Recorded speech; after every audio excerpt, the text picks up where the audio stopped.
Hi there, this is Ranjit, and in this video we'll be doing the unboxing and have a first look at this mid-range Android device by Sony known as the Xperia M4 Aqua. And this is a water-resistant device that was recently launched by Sony, and it is powered by the Snapdragon 615 chipset, which is an octa-core. And as you can see, if you look at the back, let's talk about the pricing first. The price quoted here on the box is 24,990, but I purchased this unit from Faisal Communications in Hyderabad for around 21,500. I'll also have the links for online stores like Amazon and Flipkart so that you can check the current pricing.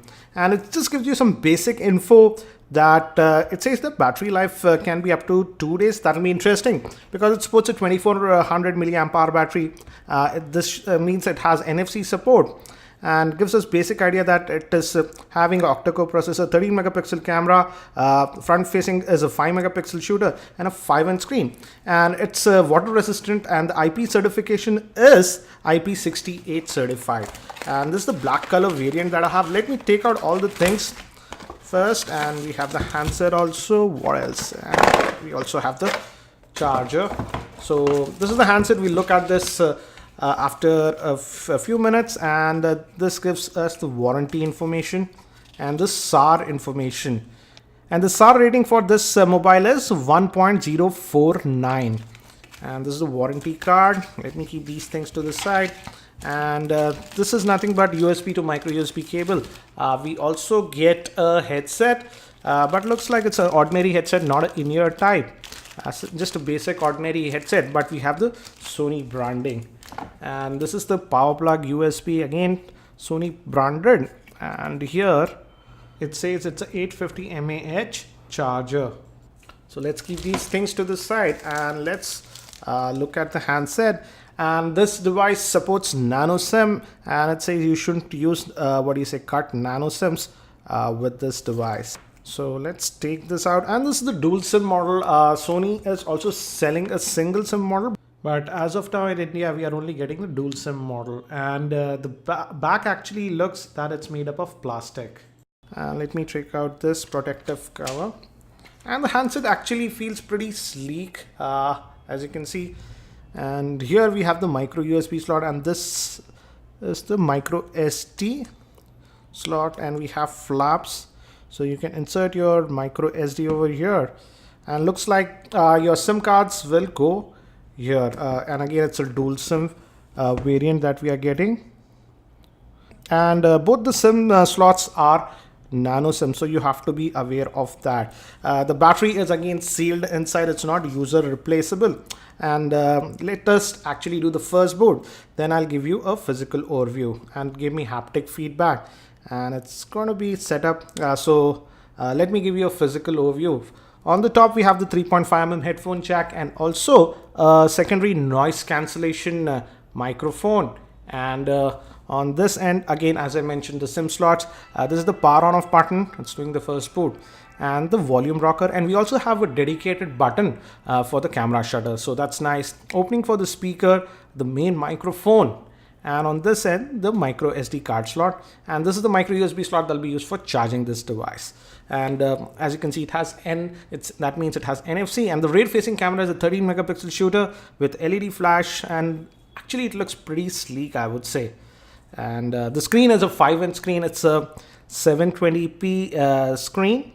And let me quickly just set this up. And the good thing is that it supports both the 5 gigahertz and the 2.4 gigahertz band. And I'll quickly connect to my Wi-Fi network and we'll continue. We can add a Google account. I'll do all those things later. We can also set up a Sony account. I'll just finish this quickly. Okay, data disclaimer, whatnot. So this is the first boot of the device, and actually the in-hand feel is actually pretty good. Initial impressions, I would say. Again, typical Sony interface that you have seen with earlier devices also. And we have some widgets that are preloaded, like the weather widget and what's new. Now let's look at the settings. If you go down, again you can adjust the brightness. Let's go to the settings. And let's go to the display first. And we have adaptive display. That means it is nothing but auto brightness. So we have auto brightness sensor, and we also have the glove mode for enhanced touch sensitivity if you would like to have that. I'll just keep the sleep to 2 minutes. Let's go back and let's look at about the device, and let's look at the Android version. As you can see, the Android version is 5.0. That is Lollipop that we are getting out of the box. So that's pretty good. Let's go back and let's look at the storage also. How much storage do we actually get? Do note that I haven't added any micro SD card to the device. And as you can see, out of that 16 gigs, the available space that we get is about 9.9 gigabytes. That's almost about 10 gigabytes of space that we have. We can also add a SD card to the device. So I feel the storage is pretty decent and feels pretty snappy as of now, but it's running the Snapdragon 615 chipset, which is actually an octa-core processor. And the first 4 cores are clocked at 1.5 gigahertz and the other 4 cores are clocked at 1 gigahertz. They are based on the ARM Cortex A53 architecture. And regarding RAM, it has 2 gigs of RAM, and as I mentioned, 16 gigs of internal storage. The rear-facing camera is a 13 megapixel shooter. Front-facing camera is a 5 megapixel shooter. The GPU is the Adreno 405, and the battery is a 2400 milliamp hour battery. So initial impressions, it looks pretty decent, but again, as it's running on the Snapdragon 615 chipset, it'll be interesting to see if it exhibits any heating issues. But let's look at the app tray, and as you can see, quite a few apps are actually pre-installed. We also have the FM radio, so that's nice.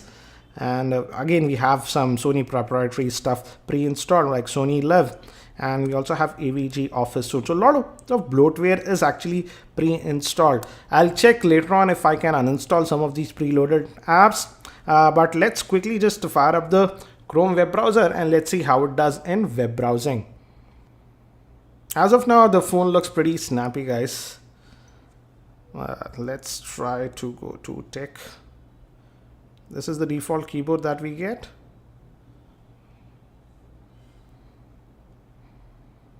And again, as you can see, it loaded it pretty fast. This is the mobile version. Let's just force it to the desktop. And as you can see, this one also is pretty good. In fact, pretty responsive. Let's try one more site, that is rediff.com. Oops. Let's go here, rediff. Again, as you can see, it loaded it very quickly. Desktop. And as you can see. So as of now, it's actually very responsive. Let's open up one of the stories. For example, let's open the story. Let's look at the screen quality. And initial impressions, I would say the screen quality also looks actually pretty fine. The viewing angles also look good. And let's also now look at the camera and see how it performs. It's a 13 megapixel rear facing camera. Let me bring some objects. Let's first focus on this battery. And there was a delay. The focusing took a little bit of time. As you can see, after you click, it's not instant. Takes about half a second, but good enough, I would say. Let's look at these snaps. Okay, little bit of blurriness. This came out really sharp, I would say. But again, I will be testing the camera a lot more on this device. So guys, that's it for now for this very quick unboxing of this Xperia M4 Aqua. I will be testing this device for the next couple of days. So if you have any specific questions around this device, do post them in the YouTube comments below and I'll try to include them in my review. And if you're not subscribed to my YouTube channel, hit that subscribe button. Thanks for watching. This is Ranjit and I hope to see you in my next video.